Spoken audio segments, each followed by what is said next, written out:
Right,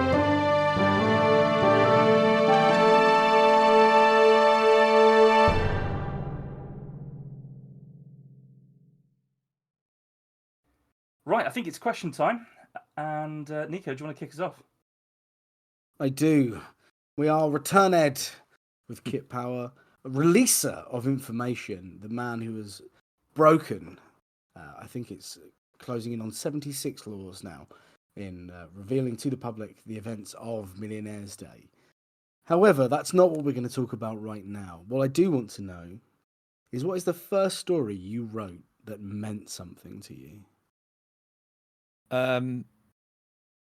That's fairly easy. I was 10 or 11 years old, probably 10. And I'd been set an assignment at school to write a story. We just read, it wasn't Wind in the Willows, but it was something like Wind in the Willows, but less good. Anyway, we'd read a story similar to Wind in the Willows, and we were asked to write our own story set on a riverbank. And at that age, at 10 years old, I had just, obviously, I'd just seen Jaws, because, that's really suitable viewing for a 10-year-old. And I was completely ensorcelled by it. So I realised that I couldn't write a Wind in the Willows type story with a shark in it, because that would be silly, because it's a river, not a sea, and sharks obviously don't live in rivers. So instead, I wrote a story called Leech Attack. And I wrote it every day in class whenever I could get a spare few minutes, but I didn't get to finish it. And then eventually I was asked to abandon it because I was supposed to be keeping up with the lessons, and all I wanted to do was write Leech Attack. But the idea stayed in my head, it wouldn't go away. And that, I think Easter, I was staying at my father's house for a week for the school holidays, and he had a word processor. And every day, instead of getting up and playing on my beloved ZX Spectrum of that Easter holiday, I got up and I wrote Leech Attacks. And it ended up 2,000 words, which seemed at that point, at that age, to be an impossible length for a story to be. And it's fun because it is absolutely just Jaws, but with leeches and frogs in place of it was like a frog sheriff called Sheriff Moody, and and it's literally scene by scene up to the point where the kid gets killed on the Lilo. It's a hedgehog in the story, which is, I mean, you've got to admire the image of a 10-year-old boy who doesn't realise that a hedgehog on a Lilo is probably a non-starter even before the leeches get involved. Also, how did the leeches burst the Lilo? Best not to speculate. Why is there a shoal of leeches? You know what? Don't pick at it. It's a lovely idea. And then Moody jumps his boat, follows the leeches up the river, and then it turns into this. It takes a hard right into like a James Bond pastiche. There's this evil fox who was. I wish I was making this up, but I'm not. Was smuggling marijuana, and and Moody put him away for that. So his revenge is he's got these leeches trained to go and attack the riverfront. For reasons. That feels spot on. How old were you when you wrote this again? 10. Yeah, okay, nice work. That's 11, solid. 11 at the latest, yeah. And the reason, I mean, it's important to me because it was the first story that I went back to and carried on writing. But the other reason it was important to me is because I thought I'd lost it for about 20 years. And my father passed away last year, and I found a cardboard box file with my name on it. And when I opened it up, it was full of letters that I'd written to him. And in there was a bound copy of Leech Attack. He kept it all that time. That's fantastic. So I've been reunited with it. So yeah, that's lovely. I know in the dedication and the acknowledgements you mentioned your dad, and I think that's it. It was a bit of a tearjerker for me as well. So that was I think it's good to share that kind of loss in that way. So nice. And will the Ganja Fox be making a return in any of your other work? Well, you know what? Now the problem I've got. I mean, this tells you how much I've aged and where my sympathies now.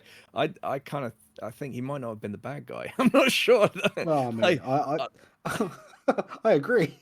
Do you know what I mean? Like, I think maybe this cop's got something to hide. I don't know. Like, he was very easily pushed over by the townsmen into taking down the warning notices. So, how great was the cop? I don't know. And also, that means that 10-year-old you was a narc, just a little bit.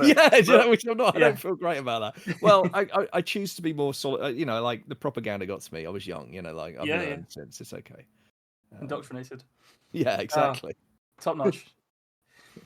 So we spoke a little bit last week about Millionaire's Day itself. Would you recommend that as a good starting point for people reading your work, or is there anywhere else that you'd like them to start?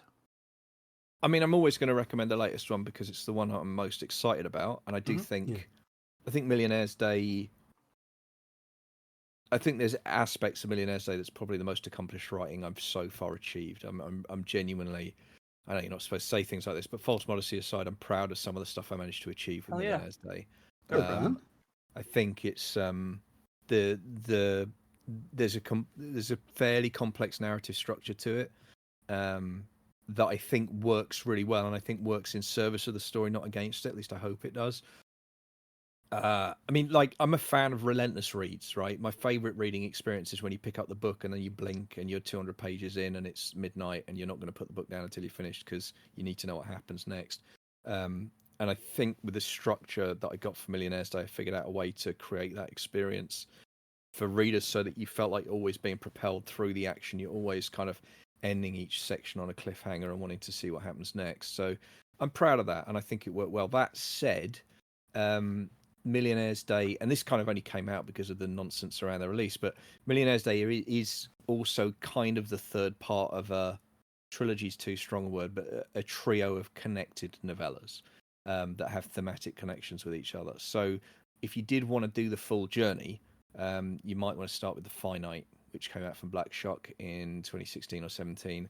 And if you do The Finite and A Song for the End and then Millionaire's Day, by the end of that, you'll have experienced. Well, firstly, you'll have got to see Milton Keynes get destroyed 3 times, 3 different ways. So, I mean, actually, I don't need to finish that sentence.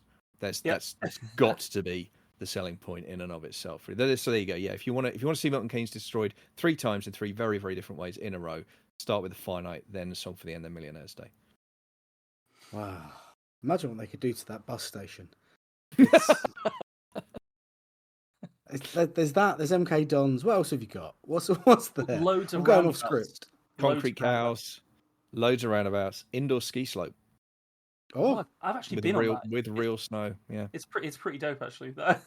Yeah. Well, snow is a stretch. A snow-like substance. You know, like when you get Greek style yogurt. This is real style snow, isn't it? Snow style cold water. Yeah, okay, well, whatever. Oh no. Right.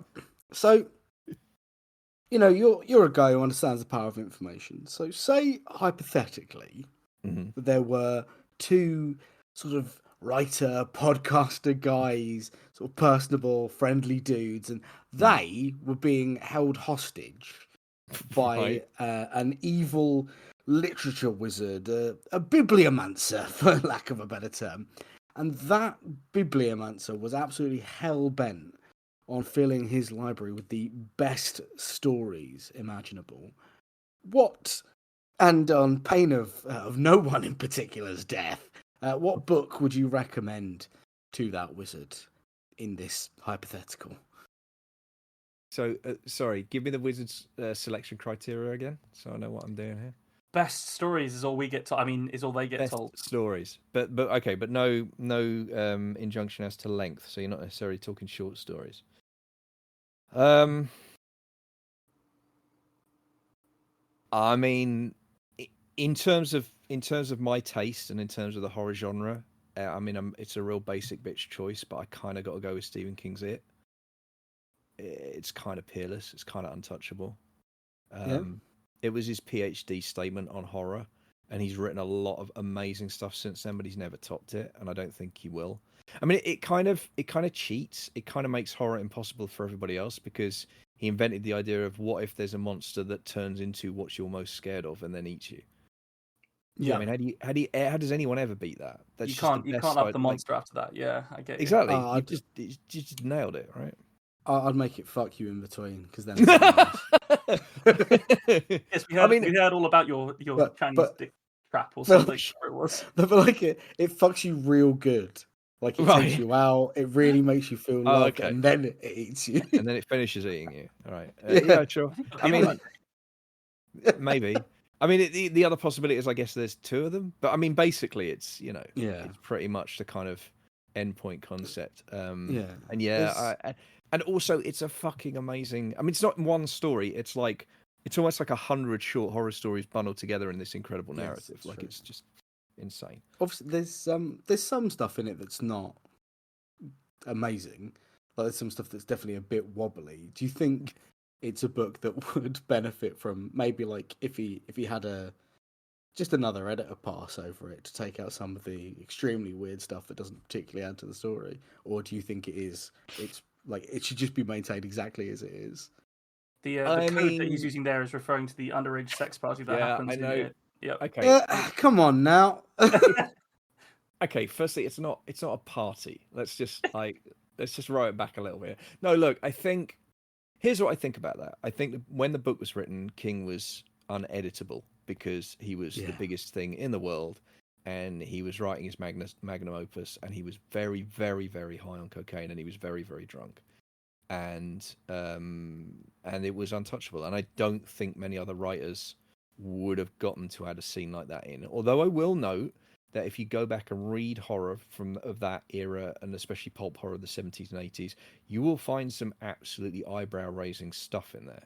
And I think it's worth bearing in mind that part of what's going on is that social attitudes have shifted. I actually think there's genuinely more disturbing stuff in, for example, James Herbert's The Rats, which is a novel that I have a huge amount of time for. But if you read some of the attitudes towards I was going to say young women, but actually, no, it is girls in The Rats. It's kind of horrifying, and that's the hero. So I think there's a combination of factors that kind of go into it. I think attitudes have shifted. I think it's very telling that King said no one made a big deal out of it at the time. And when he says that, he's not just talking about his editors, he's talking about reviews, and he's right. Like, there wasn't a big hoo-ha about it or explosion about it at the time. And I think that it's very, to me, it's very clear what King's intentions were in that scene. And the intentions are not prurient, and they're not erotic. None of that adds up to it being a good idea. I want to be clear about that. None of that adds up to it necessarily being something that should be in there. But I think it's one of those things that I think it's very easy to kind of 280 character to death. And I think it's actually really fucking complicated, and it deserves a bit more kind of thought and impact than that. So I mean, look, if he was writing it today, he wouldn't write that scene. He'd figure something else out. Yeah, that's the crux of it, isn't it? Like recontextualizing something with a modern sensibility is just an incredibly dangerous thing to do to anything from the past. Obviously, it has to be a bit further back than a few years, but I'll tell you how I feel about it. I feel about that scene the same way I feel about the song Kim by Eminem, which is, I think in some ways it's reprehensible. I think the artist would probably have been a better human being if they hadn't created it. And I kind of don't want to live in a world where art like that can't ever happen. Yeah. Yeah, I 100% agree with that sentiment. So that's kind of where I am with it, really. But the other 99% of that novel is also like mind-bendingly fucking brilliant, and that does help. Mind you, if you want to read King losing his shit completely when the cocaine stops working, read the Tommyknockers, because that is, oh boy, that I would not recommend to your wizard friend because he would eat me. Wait, whoa! Who said that anyone's getting eaten? Let's whoa. I actually have a follow-up question about. Whoa. I have a follow-up question about Stephen King's It for you, which is just that I often find that when I read something that I've read many times and I love, whether it's something by Robin Hobb or Joe Abercrombie or whoever it is, my sort of go-to, or Pratchett or anyone like that, my go-to authors. This is a bit of a truism, but there's always something new that you find in something that complex. But then also, I think as I've started to hopefully develop as a writer, there is also a sense of like you can learn stuff going back and reading for the 10th, 20th, 30th time. So is there one thing that you could point to about what you learned from your readings of Stephen King's It that you try and apply going forwards? Oh, it's hard to zoom in on one thing. I mean, I think anyone who's read my work will understand the debt it owes to King, and I don't hide that. I mean, I'm proud of it, actually, because I think he's one of the greats, and anytime someone favourably compares my work with his work, that's about as high as a compliment can get, that's so if you're a songwriter and someone says you write songs a bit like Springsteen, no one's going to be upset about that. Like, that's a pretty nice thing to say. Yeah, exactly. So fine, yeah. So it's hard to pick one thing. I think, I mean, the kind of lesson from it for me, if you like, was just, and again, you got to remember, I read it the year after I wrote Leech Attack. I was 11 years old, so it had a massive impact. It was the way it completely blew open all the doors in my mind about what stories could do, for good and ill, like how far they could go, the kinds of things that story could talk about, the kind of ways it could make you feel. I think, in On Writing Kings talks about how if you're going to be a writer, your days in polite society are numbered. And I think it is a great example of that in action. And I think that's the kind of big lesson that I'd say I apply to my own work, or try to apply to my own work. I think to do the kind of writing that I want to do as well as I want to do it requires a level of unflinchingness and a willingness not to look away, no matter how uncomfortable the quote unquote truth that I'm looking at is. And I try really hard to stick to that. And I don't always honor it, because I am, like everyone, I'm a bit of a moral coward sometimes and a bit of a hypocrite sometimes. But I try to stick to that lesson that I learned from it. And the more that I do, the better the work tends to be, I would say. Fantastic answer. So when you were working on Millionaire's Day and indeed on your other novellas, what was your editorial process? And did it change at all over the course of the 3 novellas? Or, yeah, what's your editing process? Editing process. So,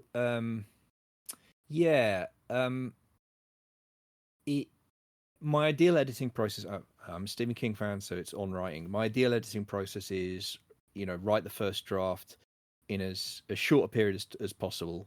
Ideally I want to feel that white heat of creativity and just like get it done, and then stick it in a drawer for as long as I can, depending on the deadlines, like a month, absolute bare minimum, because when I'm doing the edits, I want the text to feel like it's not quite mine. In an ideal world, I want to read it as though I'm reading somebody else's work and I'm giving them critical feedback. So that's the first bit of the process. Deadlines don't always allow for that. Sometimes you have to go straight in, but that's the ideal. I think Millionaire's Day is an interesting one, because actually I think I ended up doing a lot of that work as I was writing it, because of the complexity of the structure. And because, stupidly, even knowing I was working with a really complex structure, I still didn't plan the sodding thing out very well. I got to a certain point in hour two in particular, where I realized I was hurtling towards a situation where I had no idea who any of my point of view characters were going to be for the 3rd hour, which is kind of a problem. And led to a very interesting decision about one of those point of view characters in Act 3, which I've already had some very fun feedback about. But what that meant was, when I'd worked out who the point of view characters for Part 3 were going to be, I kind of had to do not a full rewrite, but I had to then seed those characters back in the first 2 hours. So somewhere around like as I was writing the book, somewhere around like the 25,000, 30,000 word mark, somewhere like that, because it's 40k total. I had to go back and revisit everything just so I could seed all the stuff I needed to set up what was going to happen in the 3rd act. So, I mean, a concrete example I can give you is something that wasn't in the first draft, but did appear before I finished the manuscript, was Billy's full background and Billy's other family, if you like.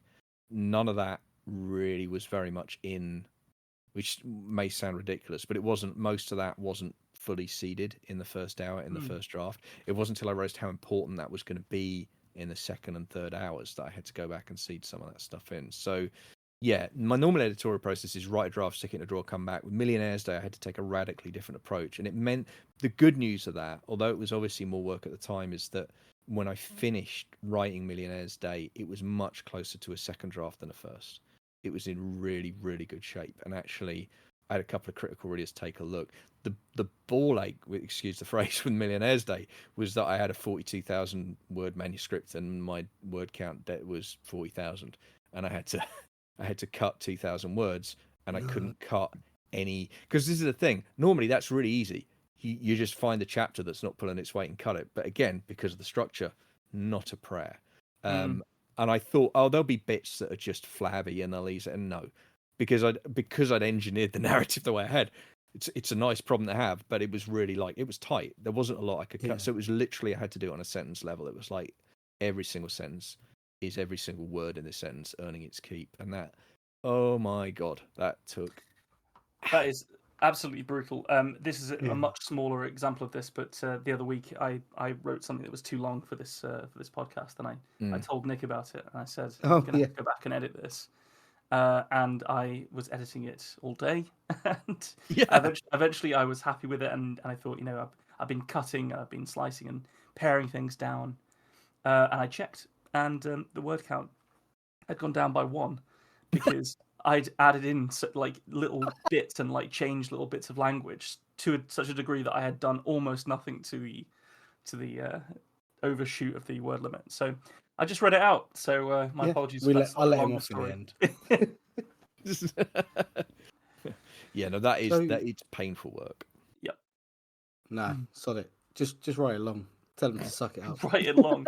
Stephen King's it over here. Yeah, the trouble is, unlike Stephen King, like if I'm going to get this anywhere near having a shout at award nominations for novellas, I've got to meet the word count. So is that a big thing then in terms of award criteria? Are they going to come in and say, well, this is 2,000 words too long, so it doesn't really belong in the novella or novel categories? Okay, it's not necessary. I mean, it's not necessarily about the award administrators themselves. What it's about is that the awards have rules. Okay. And if something gets nominated and it's ineligible because of the rules, someone's going to notice that. Yeah, it's a selection criteria, isn't it? Exactly. And it's fair, and it's completely fair enough. Because the point is that, awards aren't straightforwardly a competitive process, obviously, but equally, obviously, they kind of are a bit, in the sense that one person, 5 or 6 people get nominated and one person walks away with a prize. And no one wants to be in a situation where afterwards someone could turn around and say, well, hang on, that winning entry did not meet the criteria for the thing, so it shouldn't have won. Like, that just sucks for everybody, right? So, the rules are there for a reason. And that reason was to make me cut every single goddamn word that wasn't pulling its weight out millionaires. And there was that horrible moment when I got all the way through it and I was like, okay, well, that worked. And then it was like, there was this little voice in the back of my head that said, you could probably have done that with every book you've ever brought out. And it's like, yeah, but I'm not fucking going to, because that was hard. I didn't like it. Stop it. Stop it. Any boards that are awarding novels and novellas, please now up the word count to 42,000 just for me, because it'd be really funny. 40,001, I reckon. Look, okay. Right. I don't think I've told this. Yeah, I think I don't think I've told the story down considerably. I don't think I've told this story publicly, but this is actually, I'll tell you guys, this is actually true. I got most of the way through, and I checked the word count, and it was 39,998, and I was like, fuck it, I'm done. And I just didn't even bother checking the last sort of 20 pages. I just sent it to my publisher and said, it's under 40. Publish the bastard thing. So with your own stories, we've actually just talked a lot about going back and seeding your characters. So what was your character seed? Who inspired you to start telling your own stories? See, I was going to credit King again, but Leech Attack predates him, so it can't be that straightforward. So Spielberg? Yeah, probably. And I would say...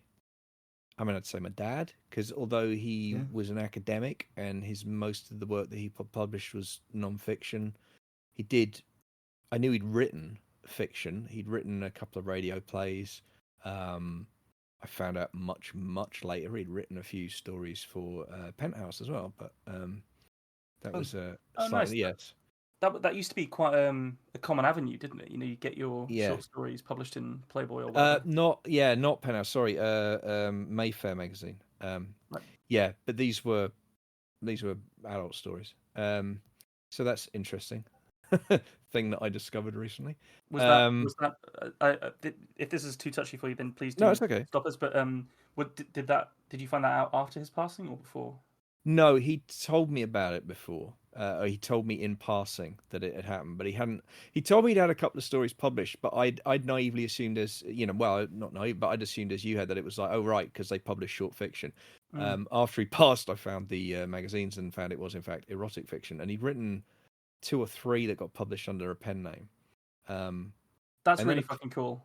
It I think is really cool, yeah. For an academic to have done that is Yeah. Yeah. No, it's really. I mean, the first one actually. There was I've probably still got it somewhere. There was an exchange of letters because they'd accidentally published it under his real name, and he got really cross. Oh no! He was like, what the fuck that's are you so doing good. to me? Yeah, they were like, no, sorry, it won't happen again. Sorry. No, this, But please keep sending them because you got this. What was his doctorate in? What kind of field was he in? So he worked in educational development, and he basically, somewhere in his 30s, he realised that he was absolutely furious about the fact that if you wanted to teach primary school kids, you had to learn how to be a teacher. If you wanted to teach secondary school kids, you had to learn how to be a teacher. But suddenly, when you got to degree level, all you needed was a PhD, and you didn't need to know the first thing about how to actually educate people. And it just made him just incandescent with rage. So he spent the rest of his life trying to improve the standards of education in universities by lobbying government to introduce, qualifications and setting up a group called the Staff and Educational Development Association, which is still running now, which does certification for university teachers to prove that they're actually good at teaching as well as knowing their subjects. What a guy! He sounds exceptionally cool, man. He was a dude, and he got his PhD was he got it the hard way. It's a PhD by publication, so it was like 20 years of his work that they pulled together for it. So, yeah. Ooh, I think there's a real element to growing up, to finding out stuff about your parents and the things that made them cool, and you kind of think of them as these pure beings that, when you're a teenager, they're like, oh, I'm sneaking out for a spliff and they'll never know. They don't even know what weed is. And then, you become an adult and you find out that they did all of this way before you. So I think I think in that sphere of finding out your parents did cool things, internationally published smut might be one of the coolest things to find out your parents have done. It was really cool. Yeah, it was very, very cool. And like I say, it was just funny to me how, because obviously, like, we talked about my writing a lot in the last few years of his life because he was, he was interested. But I remember him when he told me he'd been published in Mayfair, but and I was like, oh, well done. And like I say, I just kind of gone, oh, wow, that's cool. He had a short story. And then I found it. I was like, oh, I see. Okay.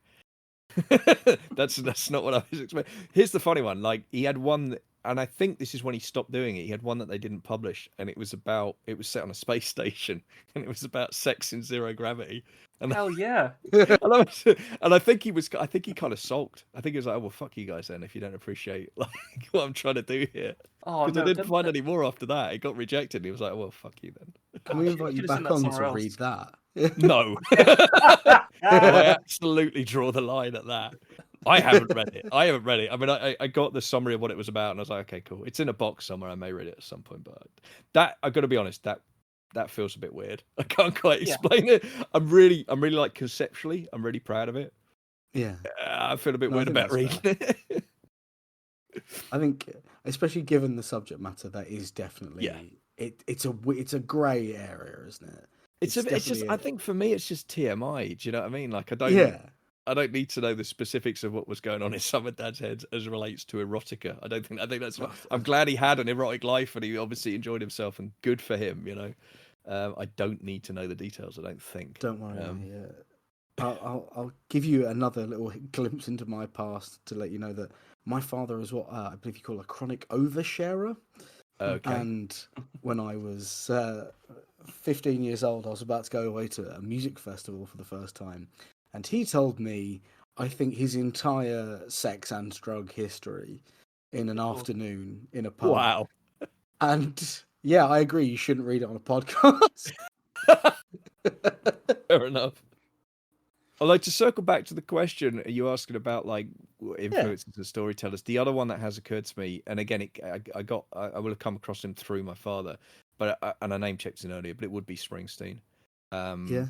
Born in the USA was a massive album for me when I was again like 8, 9, 10 years old.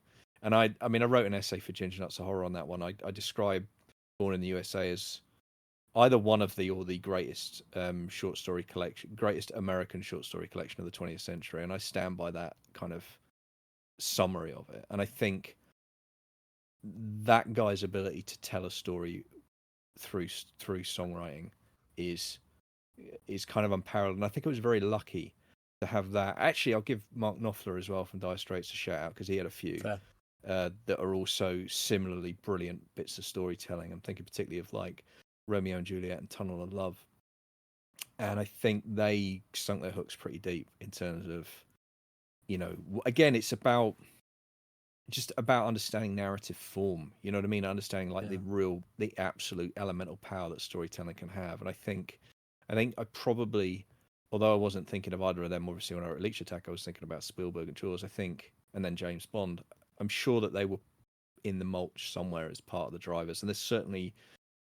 I think they're more kind of surfaced for me now as influences. I think about those people a lot as influences on what I'm doing now. I think it's a really interesting outlook because there was a time when anybody that was a published author of any sort, the only kinds of media of storytelling that they were drawing on were either oral storytelling or written storytelling, because that's all there kind of was. Whereas now we, from a very early age, we're exposed to TV, movies, music, video games, everything, all of these modern ways of telling stories can all light up your imagination in a very similar way and also a very disparate way at the same time. Yeah. So that idea of you just sort of being a melting pot of all your influences and then choosing to write the story rather than write a song or perform it on stage or anything like that is quite interesting, isn't it? So do you think you have an answer for why you went down the writing stories route rather than, because I know that you're also in a band and you do a lot of music as well, so when did this emerge as the front runner for you? I mean, the thing about writing was that it was always something that I felt I could do. Even from, like I say, from that early age. I mean, writing that story, it was weird, but then looking back on it, it didn't feel particularly weird at the time. It was just, I felt like I'd been hit by lightning. It was just like, okay, I've got to do this now. And there's no way of saying it doesn't sound arrogant. I don't mean it to sound arrogant because I'm not making any claims to brilliance. I just knew that I always knew that it was something I had a capacity for. Right, I could write stories. I could do it. But the limitation I had was a kind of crippling lack of self-confidence, which was brought on by, as it turns out, 20 years of undiagnosed ADHD, which meant that I struggled with focus. But because I didn't know it was ADHD, I didn't think I struggled with focus. I thought I was lazy. I thought I had an inability to apply myself that meant I would never be good at writing because I wouldn't be able to sit down and do it every day. So I kind of, even though it was something I knew I could do, in quote marks, it wasn't something I did.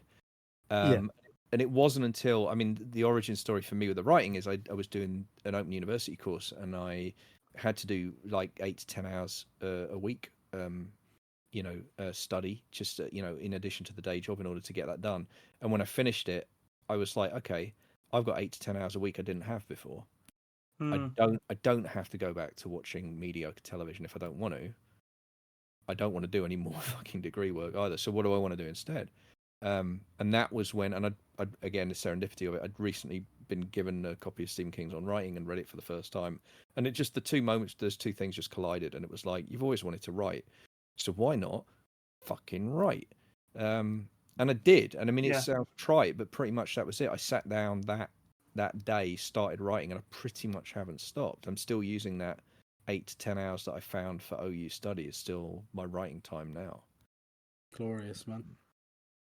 Yeah, that's a real heartwarming story. I think, like, just knowing how you carved that out of your life and chose to keep it going. It's really nice, really nice. I will say as well, positivity. I think getting that adult ADHD diagnosis a few years ago was also a game changer, obviously, because then I realised a lot of the habits that I thought of as I was down on myself about. I didn't need to be down on myself about. And then I've learning how to. Because the thing about ADHD is like I know there's this whole thing about it can feel like a superpower, and it's like sometimes it can a bit, because when you get the hyper focus and suddenly you blink and it's 4 hours and you've got 6,000 words, and you're like, fucking hell, that was good. But it's also, speaking personally, a gigantic pain in the arse, like a lot of the time, and I'm not going to pretend it isn't. Because the flip side of it is your brain's always got half a dozen tabs open, and you're never quite, But there are certain things you can do. I talk about it like, for me, it's like judo throwing it almost. Like, okay, so you've always got half a dozen tabs open, so just make sure they're all looking at something good. And in terms of the writing, okay, so you can't just focus on one project at once. Fine, so have 2 or 3 projects, any one of which, if you're working on, you're making progress on something that's important to you. So there's kind of ways of cohabiting with it, wrestling with it. I can't quite get to, like, King talks about, like, you grab hold of the little bastard and you make him work for you. I'm not quite there with it, but certainly finding ways to smooth off the rough edges as much as you can and take advantage of the bits that are admittedly quite cool. Yeah, I like that a lot. That jives with me a lot. Sorry, Nico. Just one last point on this one. That I was not relatively recently, but sort of inside the last few years, mildly criticised by a close friend, and he said, "Yeah, Ben, not everything has to be worthy all the time." And I sort of did respond almost immediately with, "Why? Why not? Why? Like, actually, I appreciate that sometimes people need to, like, wind down all the rest of it, but why not listen to good music? Why not watch good movies, TV, etc. Read good books, listen to good audiobook performances. It's life's too short for shit and drivel. Like, let's go." I'm with you, brother, completely. Yeah, fucking. I mean, look, this is why. Look, I'm how I never realised I wasn't neurotypical is beyond me, because I've never been able to do small talk in my life. Like, I can't do it. I'm physically incapable of doing it. I get 2 seconds into a conversation about the weather and I just curl up into a ball. I can't. It's not the fuck, man. Like, like you say, like, I mean, how many breaths do we think we've got? How many hours? How many years? That's what you want to do with it? This is what you want to talk about? You fucking high? Like, they should be. They should be. If they were, actually, that would help. be forgivable, right? Yeah. Like, I could imagine getting high and talking about the weather. That might be fun. That'd be lovely. Watching the rainfall. Anyway, sorry, Nico. I rode roughshod on you there. No, it's okay. I was just going to say that taking neurodivergence, and instead of viewing it as these are negative traits I have that I have to contend with, and being able to say, no, these are traits that I have, and this is how I work with them to achieve what I want. That's the big move, man. So I am so pumped that you do and can, because otherwise we wouldn't get what we get out of you. So fuck yeah, man. No, I appreciate that. I mean, look, full disclosure, total honesty, there are still some mornings where I find myself getting to midday and I haven't got anything done, and I'm like, oh, fuck you, brain. Like, it's never a complete bed of roses. But even then, what's good is, even when those days happen, now the difference is I don't spend the entire afternoon beating myself up over it. I say, okay, so you lost the morning, fine. So what are you going to do this afternoon? And I just refocus and kind of. Also, I'm medicated. That helps. Okay, let's not pretend it doesn't help. But yeah.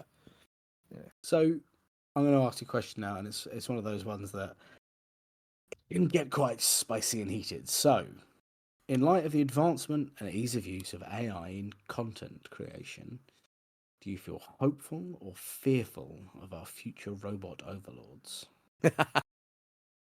I'm not scared of the robot overlords, because AI is already the limits of. Well, hang on, let's take a step back. It's not AI, it's language models. Yeah, machine learning language models. Machine learning, yeah. So, and it's important to make the distinction, because AI is actually a completely distinct thing that may or may not happen one day and may or may not be wonderful or terrifying or both. I just think it's so indicative of the shit timeline that we're all collectively stuck in, that the thing that we've got that we're calling AI is just such garbage. I mean, it's already there's already evidence that it's starting to hit a negative feedback loop and it's cannibalizing itself. We've generated so much AI content now. And when I say we, I mean actually, for once, I mean other people have generated so much that it's now feeding on its own already slightly whiffy output, and is now rapidly degrading into outright garbage in, garbage out. Some sort of inbred Ouroboros. Like, it's just not. Yeah. Oh. So I'm not really fearful of that, but I've got to say, I mean, I don't know, you guys get this at all? Like, I get this every now and then as a fiction writer where something happens or you read about something in the news and you're just like, oh, come on, man. Like, that's a bit on the nose. I couldn't get away with that in a novel. Like, the idea that Yeah. we've invented something that we're calling artificial intelligence, but is actually artificial stupidity. And that we created this device by getting a bunch of people who live in, some of the most deprived parts of the world to spend their entire day and night going through the internet, reading the very worst that humanity has written into a computer so that it can be filtered out of the language model so it doesn't end up accidentally letting us all know how horrendously racist and misogynistic and various other things that we all are as a species. And then it lands on our desks and we roll it out to everybody without even thinking about it. And every time you push a button, a fucking rainforest burns to the ground, in terms of the CO2 it produces just for one. And it's like, really? Really? Like, if I made that up and sent it into a publisher, I would get my ass kicked. Like, there's no way that as a metaphors for late stage capitalism goes, Chat GTP, man, fucking hell. Like, no decent novelist would dare invent it. It does It's feel a bit like Crichton put it down, didn't it? They put it in a drawer, never to touch it again. it baffles me. It really does. I think like even like Roger Moore era Bond, if he said, "I've created a machine, Mr. Bond, and it takes art from all artists in the world and creates art for free, so no artist will ever." You'd be like, "What is this bollocks?" So yeah, I think you're 100% right. At least Roger Moore's Bond villains had the good decency to be eco terrorists, right? Do you know what I mean? Yeah. Like, I mean, admittedly, they were the kind of eco terrorists that think that if you nuke all of the land masses, you can live safely under the sea. So I mean, they're clearly not. Apart from the best one, Scaramanga, the man with 3 nipples, he's just an assassin, right? Yeah. Although there was something about there was something about solar panel rays that can. Yeah. The eco terror thing in the 80s was really fucking weird. It's really strange. This is one of the things I love about the Brosnan era. Is like finally the villains are like Rupert Murdoch. It's like at last. They're ex-Soviets and Rupert Murdoch. Yeah. Just last bit of that question for me, I think, is like, do you have a sense, because you're very very on of the moment and your fingers on the pulse in the sort of publishing community, do you have a sense that there is a lot of AI created content that is in the genre fiction space, or has it been effectively defended against and weeded out? So I think that editors are super twitchy about it. I would suspect, I don't know, but I would suspect that it's more likely that there will have been false positives than false negatives. If I were a publisher right now, and especially if I was someone like Clarkesworld or one of those big kind of short story venues that has been deluged with these things, I would be erring so far on the side of caution right now. If I got the whiff of anything and it looked even slightly, I'd boot it. I wouldn't publish it, because no one wants to be the first magazine that published an AI story not realizing it was AI. No one wants to be in that position. Oh yeah. So I mean, I'm not saying it won't happen, but no one wants to be that guy. So I think that has served a certain level of insulation. I don't think it can write novels, so yet that are going to work. I think what we will see, if we haven't already, and we may never know about it, that's kind of the hell of it, right? I can see how for certain areas of certain genre fiction where there are very specific rules in how those bits of fiction are structured, that what you'll get, and we may already have, is what people might be calling AI assisted, right? So I can see where people will put in character situations, they'll get a plot spat back out again, and then they'll tot up the language so it doesn't look as god awful as the prose that AI puts out is. And I'm sure that's happening, actually. I'm sure there are versions of that being published out there at the moment in certain genres. I think the thing that bothers me is like Hollywood, and how certain aspects of Hollywood are getting really excited about AI-driven scripts. I don't know. Chuck Tingle wrote this incredible novel, "Bury Your Gaze," which he brought out about 6 months or a year about, and it's it's absolutely phenomenal. And one of the reasons it's so good is because it really goes hard on the notion of basically algorithmic driven creativity and where it will inevitably lead.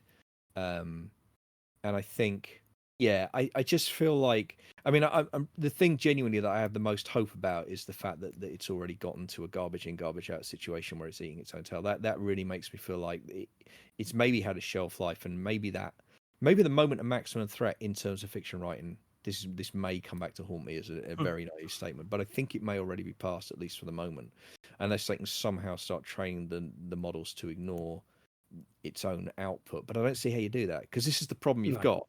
If we can't differentiate immediately between AI and human written, and we can't, by the way, sorry, but we can't in a lot of cases, when it comes to non-fiction, when it comes to non-fiction prose, then there's no way the bots can either, by definition. So, you know, I'm very, very, very cautiously optimistic about that.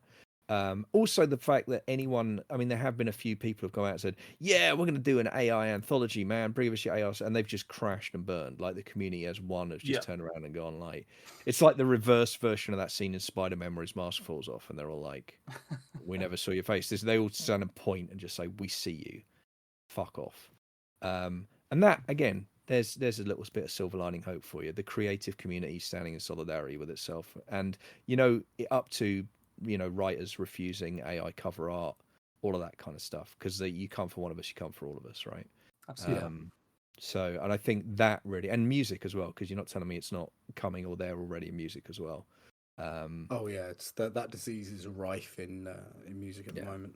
Yeah, no, I'm sure, and but disease is a good metaphor, because I think what's interesting about it to me is at the moment it feels like a fever that has arrived quickly, but I think I'm cautiously optimistic it's going to pass fairly quickly as well. And I'm not saying there won't be uses for it at all. I think there will. I mean, that's the really sad part, is I think there are, again, certain very specific areas of academia where it could be really fucking useful and save a lot of people a lot of time so they can do the important stuff and the thinky stuff. So it's not, you know, I'm not against it completely blanket as a thing of, apart from the ecological impact, which I kind of am against. But, you know, but I think in the creative industry, I think it's already kind of feels like a bit of a dead end, which I'm really fucking happy about. Well, I feel better about it after that. That was a really good answer. Thank you. It's so eloquent. Ugh, go away. I've spent slightly too much time thinking and talking about this particular one over the last few months for various reasons. So yeah, it's very much at the forefront of my mind. Well, I appreciated it. Good. Did really? Yeah. So, next question is: do you feel a particular connection to a culture? And if so, how has that affected your writing? God, that's a great question. You know, it's a funny thing, because I don't feel. I remember when I was a teenager, or maybe in my early 20s, I did a lot of live action role playing, and I remember one year I had a dear friend of mine. We played we were a pretty good double act. You know, I was the kind of front man, he was the kind of general, but we had a good relationship. We made each other laugh, like just the way people do sometimes. And I remember saying to him, like, one time we were packing up and having one of those conversations, saying, like, you know, I don't really feel like I've never really felt like I belong to any particular kind of culture or area or anything like that. And he just looked at me and was like, yeah, you're English, aren't you? Because he was Cornish, right? So for him, he had this whole kind of Cornish identity thing. It was like, yeah, you're English. Of course you don't feel like that, because you're English. And I moved around a lot as a kid too, so it's not like I've even got that geographical thing. I mean, I guess part of what I'm doing with having all the stories I have set in Milton Keynes is kind of owning this is where I live now, you know? Yeah. I mean, there's other reasons too. There's other considerations. It's actually it's a good venue for the kind of stories I want to tell for various reasons, because it's such an odd little sort of town city. But I think part of it is kind of trying to own that localism a little bit. But no, I think the cultures that I do feel part of are more subcultures. Like I still think of myself as a metalhead, you know. I haven't been to Download in a couple of years. And truthfully, when I do go, I only like about a third of the bands on the bill. But the ones I like, I really like. And I'll still stick on, you know, Megadeth's Rust in Peace or Master of Puppets or whatever, and Motorhead live at Hammersmith, and think, why do I listen to anything else? Like, this is clearly the best music on the planet. So I think I think it's subcultures. Yeah, I think metal. I always feel like a metalhead, and I love the thing I love about metal is, there's that Henry Rollins quote: whenever you've got a city of like a couple of hundred people, there's a metal scene, and that's true. But the other great thing about metal is it's never been mainstream, and I don't think it ever will be. Like, by its definition, I mean, individual metal bands can become massive, right? But I don't think as a genre it's ever going to take over the charts the way dance music did at one point, or hip hop did at one point, or whatever like that. Like, metal just doesn't punch through that way. It's subculture almost by design. Punk, for similar reasons. I've never identified as a punk, but I've always had massive love for punk music, punk culture. Some of my best friends are punks.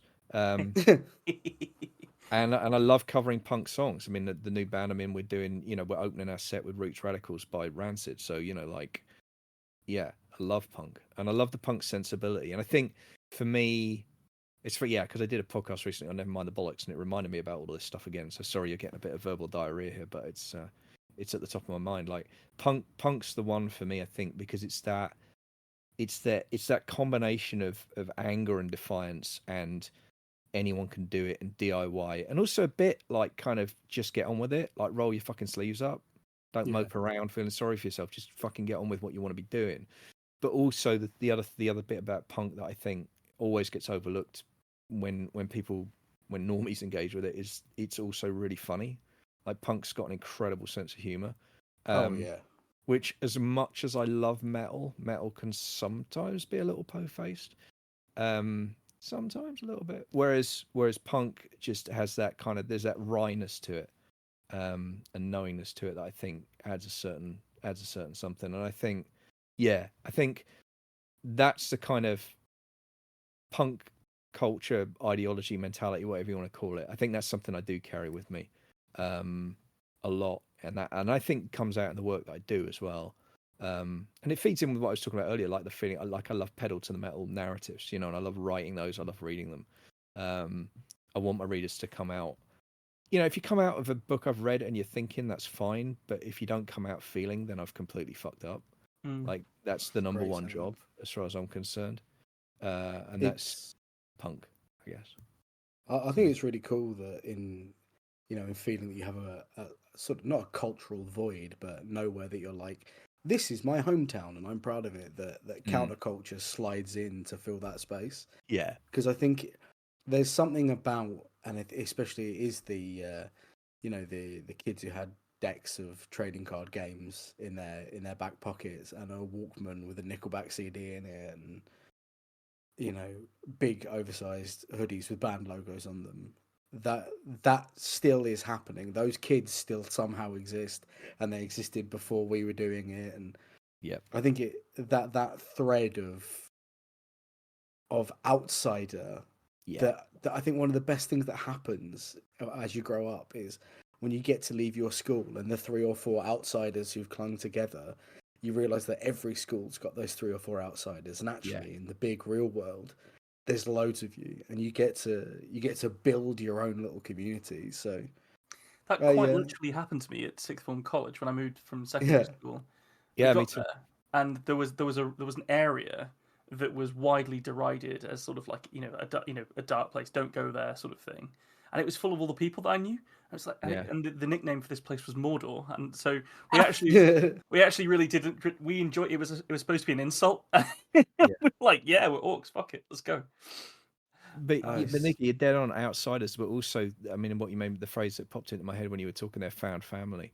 That's the thing, and the family not that you're born with, but that you choose, the tribe that you choose. And I think, outsiders is right, and it's one of the reasons that I kind of, although I happen to have been born for my sins straight, I've always identified and got on really well with the queer community wherever I've been, and why that's such an important. And I'm really honoured, genuinely, I'm really honoured that I have queer fans and queer critical readers who are prepared to look at my work, because I make sure I put queer characters in there, not because I'm trying to be righteous, but because I want to reflect the world I live in, and the world I live in includes queer people.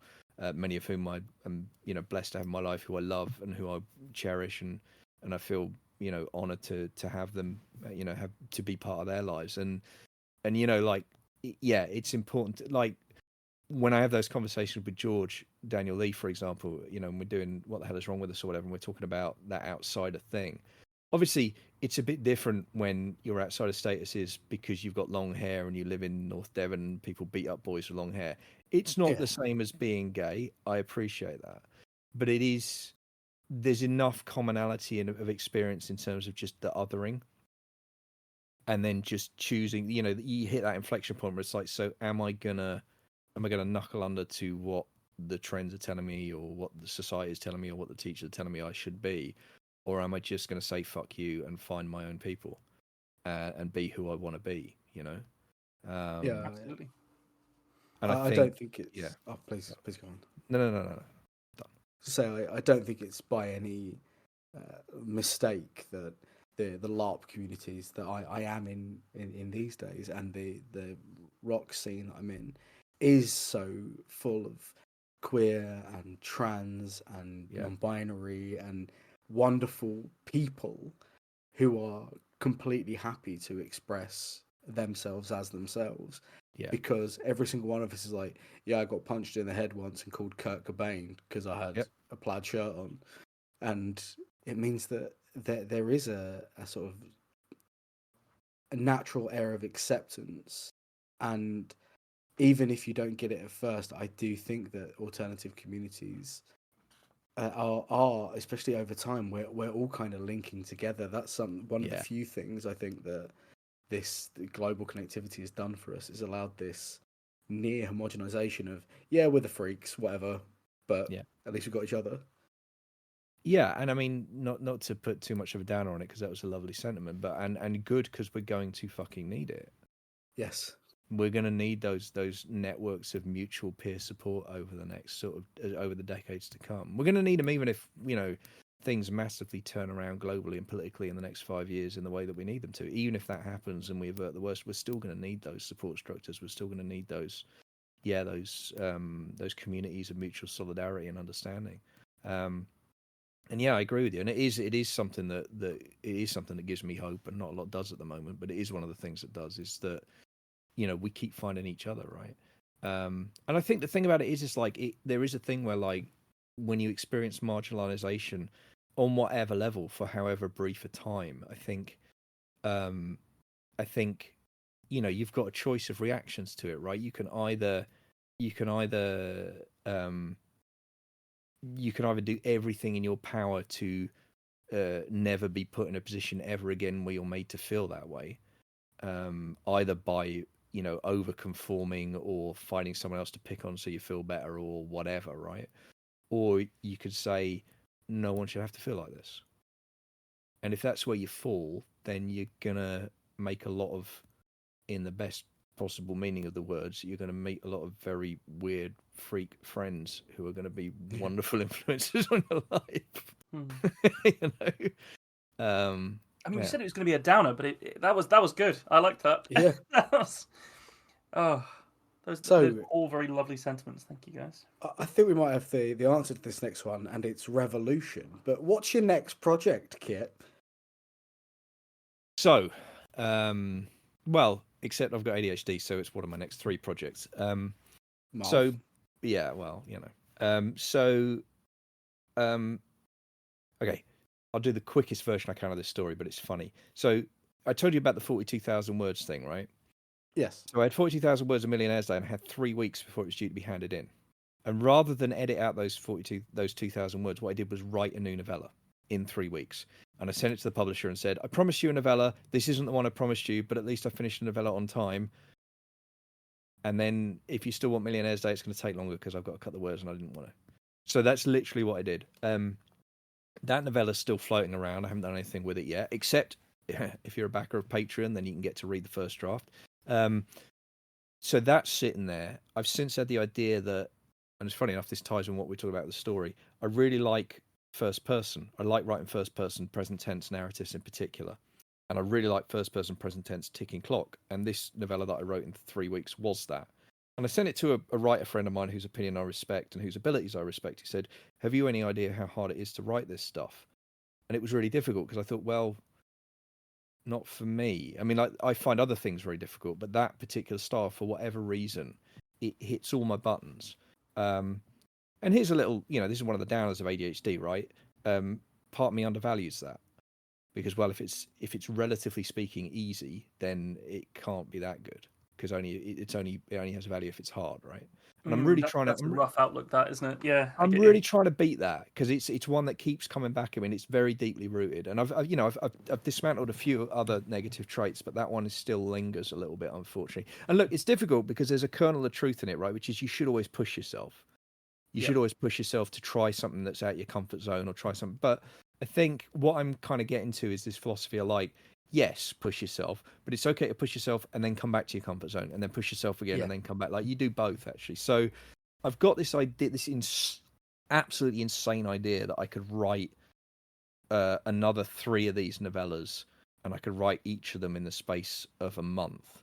So the idea would be, I've blocked out December for this. So one of my projects is in December, I'm going to write another novella in a month. I've got it mapped out. I know I've actually plotted it out this time because it's a bit complicated, but I know what I'm doing with it. So I know it's outright. Well, actually, I wrote it. I mapped it out on a 3-hour car journey I had with my daughter. We just sat and talked it out, and worked out what we're doing with it. Having kids is the best, man. I'm telling you. Anyway, so I'll be writing that in December. If that works, then I've proven to myself I can write a novella in a month twice. Then I might do some kind of project next year to get 4 novellas out next year. So that's one strand, and they'll all be present tense, first person ticking clock. Other than that, totally different, not interleaved either. They're not going to have shared narratives. They're going to be different stories. But that's project number 1. Project number 2, before I can do that, I have to finish my screenplay. So I've met an independent filmmaker who is absolutely extraordinary. In fact, why am I being coy about it? His name's Jonathan Zurin. He made a movie called Derelict, which has been at a couple of film festivals, and he's literally the best independent made film I've ever seen in my entire life, and way better than most of the things that Hollywood put out last year. And I cannot believe this guy isn't being given millions to make movies, but he isn't. And he read a couple of my things and said, well, should we do a screenplay of The Finite? And I said, fuck yes. So I am halfway through that at the moment. I've given myself to the end of the month to finish that. So I've literally sat down on my calculator and worked out, okay, I need 800 words a day if I'm going to finish that by the end of the month. So that's project number 1, technically. The novella's project number 2. And the third project, which ties in with where you started, what's next, is I'm going to be writing a novel from January to March of next year, and the plan for this novel is to actually try and get it agented and try and get it out to the big 5 and try and get trad published. And the novel, the way I describe, I don't want to talk about plot details because it's way too, but the way I've described it to other people is I've written quite a lot now about despair. I want to start writing about defiance and resistance, and that's exactly what this novel's going to be about. And I've got the main character in my head very, very clearly. I've got the situation she's in very clearly. It's got a lot of the components that I really like. It's claustrophobic. It's scary as hell. It's going to get very dark. But it's also, it's going to be more traditional than a lot of the weirder stuff I do in the novella space. So I'm hoping it'll have a certain amount of market potential. And it's certainly very much about the current moment. So that's top notch. That all sounds really exciting. I'm very happy for you that all sounds very positive and you're positively minded towards it as well. So that's a lot of things that people need to keep up to date with. So where can they keep up to date with your news? Yeah, and the easiest place to do that is my Patreon account. So I was on X, formerly known as Twitter, but I just nuked that account because did I mention fuck Nazis yet? Did I say that? Probably didn't. Fuck Nazis, and fuck Twitter, and fuck Elon Musk as well. But anyway, yeah. So you can find me on Blue Sky at KitConzo or Blue Sky. But if you want to keep track of what's going on with me, the best bet is to sign up to Patreon. So patreon.com/KitPower. You can sign up. It's completely free to sign up. And if you do that, then you'll get my monthly newsletter, which I put out, which typically has a list of what I've been working on that month, what I've had published that month, including podcasts, obviously, as well as written work, and most importantly, pictures of my frankly adorable pets. Obviously, if you decide to take the plunge and actually start backing me on Patreon, as little as $1 a month will get you something new from me every single week, and that will include early release podcasts, early release reviews, essays, or excerpts from fiction. That novella I was talking about earlier, the first person present tense thing, that's all up there on Patreon. If you back me on that, you'll get to read that straight away. And at the moment, excerpts from the screenplay as I write it are going up there as well. So yeah, also I've got a series on there called Adventures in Songwriting because I just started in a band again. So occasionally you may get an essay or thought piece about, how I wrote a song lyric. So it's eclectic mix as befits the inside of my head. But as I say, $1 a month gets you something new every week. Wonderful. And everyone needs to make sure they go and get their copy of Millionaire's Day before it is suppressed by those that would do so. Yeah, absolutely. Yeah, get it while you can before the man does. You've been marvelous company, I have to say, Kit. You always are. But I mean, likewise, gents. It's a real honour to be invited back again, and thanks so much especially for, agreeing to have a play in Millionaire's Day and the Millionaire's Day Sandpit. I'm really honoured that you felt that was something you wanted to do, and I'm really glad. And fuck me, did you guys bring it A game, man? I was so impressed with your story. So thank you so much. Thank you for giving us the toys to play with, my man. Thanks for joining us for this episode of The Tiny Bookcase. Remember to subscribe, otherwise you're going to miss out on the future fun. Also, tell a friend. If you like this episode, link them to it. We'd be tremendously grateful. You can follow us on Twitter at BookcaseTiny, Facebook at The Tiny Bookcase, and Instagram at BookcaseTiny for updates. Speaking of supporting the podcast, well, magic can only take one so far. The Tiny Bookcase is supported by the generosity of its patrons. Those kind souls have really kept my belly full the last year. Let's cast a spell for them, shall we?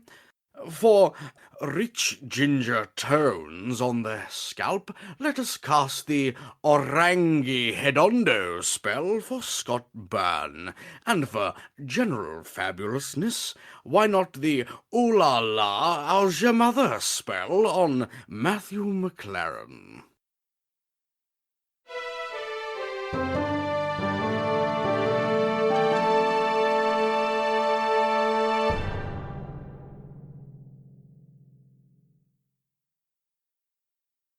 How do you come up with that shit, man?